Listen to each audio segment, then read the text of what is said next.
السلام عليكم ورحمة الله وبركاته. لا نزال في تفسير سورة الفجر، وقد ذكر الله تعالى في أولها هلاك قوم فرعون وعاد وثمود، وكيف أن الله جل وعلا عاقبهم على ما فعلوه وأنهم أفسدوا في البلاد. ثم قال الله جل وعلا بعد ذلك: فأما الإنسان إذا ما ابتلاه ربه، إذا ما اختبره ربه فأكرمه ونعمه، أكرمه بالمال، بالأولاد، بالزوجة، بالبيت الواسع، بالوظيفة، بالمنصب العالي، ونعمه جعله منعما، فيقول ربي أكرمن، يعني ربي إنما أكرمني لصلاحي ولتقاي، أو لأن الله يحبني، أو لأن هذه الكرامة ستبقى معي دائما. يعني يغتر بدنياه التي آتاه الله إياها، هذا باختصار، يغتر بدنياه التي آتاه الله إياها، فيورثه هذا الإكرام.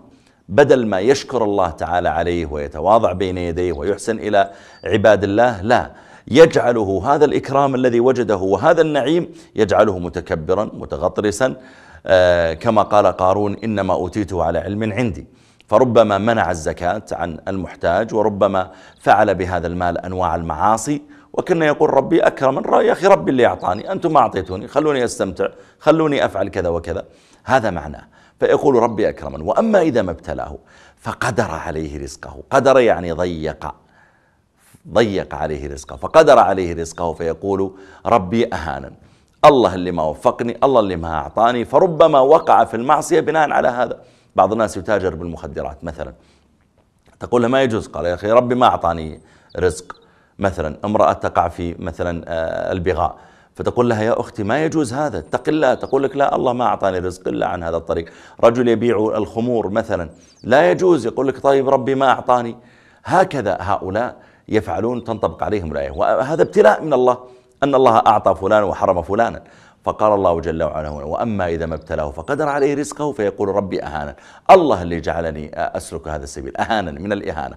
قال الله: كلا، هذا كلام غير صحيح، كلا، كلامكم الذي قلتوه غير صحيح، كلا، بل لا تكرمون اليتيم. أعطيناكم ورأينا بأن هذا الإعطاء جعلكم لا تكرمون اليتيم الذي مات أبوه وكاسبه والمنفق عليه، ولا تحاضون على طعام المسكين، لا يحث بعضكم بعضا، تحاضون، تحثون وتشجعون على طعام المسكين، وتأكلون التراث أكلا لما. التراث هو الميراث الذي يرثه الإنسان من الميت.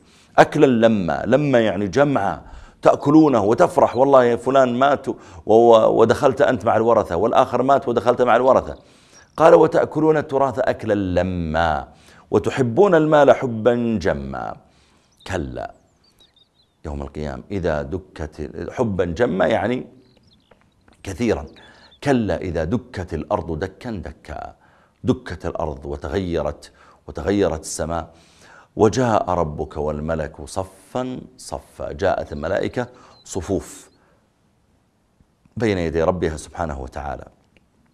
وجاء ربك والملك صفا صفا، وجيء يومئذ بجهنم. يعني يوم القيامة إذا عرض العباد للحساب جيء بجهنم تقاد ب70,000 زمام، 70,000 مقبض، مع كل زمام 70,000 ملك يجرونها. الله يعيذنا وإياكم منها. يومئذ يتذكر الإنسان إذا رأى النار ورأى الملائكة ورأى القيامة، وأنى له الذكرى. يتذكر: أنا ما صليت، أنا ما صمت، أنا ما آمنت بالله، أنا ما تصدقت، أنا ما بررت والدي، أنا ما فعلت كذا. يقول: يا ليتني قدمت لحياتي. الحياة الحقيقية هي التي آتيها الآن، جنة أو نار. يا ليتني قدمت عملا صالحا ينفعني، يا ليتني قدمت لحياتي. قال الله: فيومئذ، في يوم القيامة، لا يعذب عذابه أحد ولا يوثق وثاقه أحد. يوثق يعني ربط. يا أيتها النفس المطمئنة، يقال لنفس المؤمن عند الموت، ويقال لها عند البعث أيضا. الله يجعلنا وإياكم منهم. يا أيتها النفس المطمئنة الهادية الساكنة المرتاحة التي ليست فزعة. يا أيتها النفس المطمئنة ارجعي إلى ربك راضية مرضية. أنت راضية عما قدمت، فرح به، مرضية، يرضيك الله تعالى ويعطيك أحسن مما فعلت. الحسنة ب10 أمثالها، ويضاعفها إلى 700 ضعف، إلى أضعاف كثيرة.